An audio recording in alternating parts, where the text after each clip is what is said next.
الحمدلله وحده والصلاة والسلام علی من لا نبی بعده. اما بعد، د ریل متعلق د موز مسله بعض ملګری تپوس هم کی او ضروری مسله ده. زموږ تبلیغي جماعت والا ملګری په سفر باندې یا دغه شان عام کسان په سفر باندې په ریل کې سفر کی نو آیدې کې د موز متعلق هغه څه مسله ده، نو یعنی موز په کې څنګه کی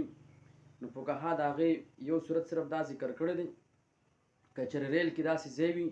هلته کې په تل باندې موز کېږي نو بیا خو بلکل ټیک دی، یا ځان ته پکې ځای نو بلکل بیا خو ټیک دی.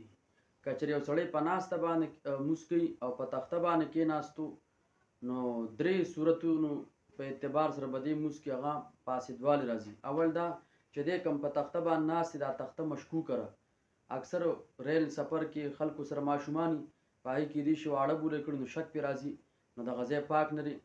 دویم دا چې مخ قبله باندې دا په مانځه کې شرط چې قبلې ته به مخ کې، او دریم نمبردار چې قیام فرض دی، ولاړه پکې فرض ده، دی ناست دی ځکه په قیام دی قادر دی نو د دې دریو صورتونو په وجه باندې د موز فاسد راځي. ځکه دی به اوس وګوري هغې کې چې کوم میز کې لاري هغې کې د مونځو کې یا ځان له پکې ځای وي کمره وي هغې کې د مونځو کې نو مخ په قبله به هم راشي، قیام به هم پکې راشي، رکوع هغه اطمینان سره به وشي، او باقي دا په ناسته باندې کې د دریو خرابو د وجې مونځ یې فاسدېږي.